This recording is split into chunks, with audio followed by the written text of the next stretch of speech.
Tout le monde sait que le feu a été découvert par l'homme lorsqu'il a frappé 2 silex entre eux. L'homme se chauffe et peut aussi cuire sa nourriture. Le feu de bois, c'est bien à l'extérieur, mais à l'intérieur, la fumée et le risque d'incendie sont des inconvénients majeurs.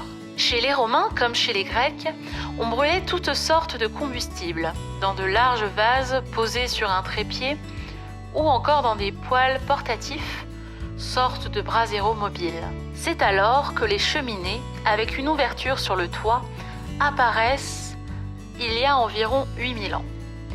Mais à ce moment-là, ce ne sont que des systèmes de chauffage individuels. Au IVe siècle avant Jésus-Christ, les Romains, friands de bains publics, installent un système de chauffage central. Un foyer unique de chaleur et un système de canalisation qui distribue la chaleur. C'était du bois et du charbon qui étaient utilisés dans des fourneaux. Les gaz et les fumées de combustion se répandaient sous le plancher des bains et le réchauffaient, puis sortaient par des conduits installés dans des murs. L'air chaud circulait ainsi sous un sol surélevé de 40 à 50 cm par des pillettes en briques. Des briques creuses composaient également les murs pour permettre à ce même air chaud de circuler.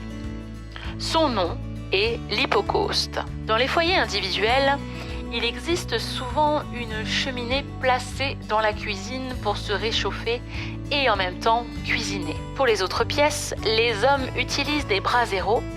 Il s'agit d'un récipient en métal posé sur trépied à l'extérieur, contenant des braises ardentes. Le froid fait partie intégrante du quotidien des humains à cette époque. Les hommes se couchent avec une bouillotte, leur robe de chambre et le fameux bonnet de nuit dont vous parlez votre grand-mère. Les cheminées, comme on les connaît aujourd'hui, s'appellent des cheminées adossées au mur. Elles sont apparues entre le Xe et le XIIIe siècle. Il faut attendre le XVIIe siècle pour que la cheminée se propage dans toutes les pièces des maisons des plus riches. Et oui, pas encore pour tout le monde. Mais un problème de perdition de chaleur se pose avec la cheminée. Le feu est dans des foyers ouverts et donc la chaleur part dans les conduits et donc en dehors. Parallèlement, dans certaines régions comme l'Alsace, apparaissent les poêles en céramique encore utilisés aujourd'hui. Le poêle en faïence remonte donc au Moyen-Âge, même si à cette époque, il était réservé aux classes sociales aisées. Et oui, toujours. Son principe était simple. La chaleur produite par le feu circulait au milieu des briques réfractaires, qui accumulaient la chaleur et la restituaient ensuite dans la pièce. À l'époque de la révolution industrielle, la vapeur est très utilisée grâce au charbon de terre. La première installation de chauffage central à vapeur date de 1817 dans une manufacture de soie à Watford, en Angleterre. En 1846, le poêle à bois en tôle est inventé pour remédier à ce problème. Le feu est enfermé dans un récipient en fonte. Ainsi, dans les pièces qui y sont occupées, la chaleur s'y diffuse, mais peu sont les hommes qui peuvent s'équiper d'un poêle dans chaque pièce. Trop de combustible et trop d'installations. Faisons un petit focus sur ce qu'est une centrale. Une centrale est composée de 3 parties. La chaudière, les canalisations et les radiateurs. La chaudière est une pièce où l'on brûle du bois ou du charbon, puis du fioul ou du gaz plus tard, à l'aide d'un brûleur. Le fluide caloporteur circule dans une canalisation à circuit fermé.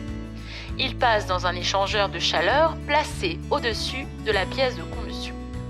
Ensuite, ce fluide circule dans tous les radiateurs de la maison, puis retourne dans l'échangeur de chaleur pour être à nouveau chauffé. Au XIXe siècle, ce système de chauffage est encore peu présent, car il faut que les foyers puissent s'approvisionner en combustible. Avec la croissance des villes, les réseaux urbains d'eau et de gaz se généralisent. La vapeur est remplacée peu à peu par l'eau, qui est plus facile à maîtriser et dont la capacité à emmagasiner de la chaleur est supérieure. À partir de 1857, l'industrie pétrolière se développe. Le fioul est utilisé alors comme énergie de chauffage. Le radiateur fait son apparition en 1899 aux États-Unis. Puis il arrive en France l'année suivante. Avant même son invention, Le mot radiateur signifiait au XIXe siècle le pouvoir de rayonnement de certains matériaux. Saviez-vous d'ailleurs que l'on appelle aussi un radiateur électrique une calorifère ? En France, la première éolienne pour générer de l'électricité est installée en 1955. L'invention de l'éolienne remonte quant à elle à 1887, ainsi que l'utilisation de la chaleur de la Terre avec la géothermie. Vers 1950, l'usage du charbon décline au profit du fioul puis du gaz. C'est à cette époque que le chauffage au gaz naturel et à l'eau chaude se démocratise dans les foyers. L'électricité est produite par le nucléaire en France. Le chauffage électrique est commercialisé à partir de 1971 pour les foyers. Les granulés de bois arrivent chez les particuliers en 1983 avec l'invention du poêle à peler. Merci d'avoir regardé cette vidéo. Pour les prochaines, abonnez-vous!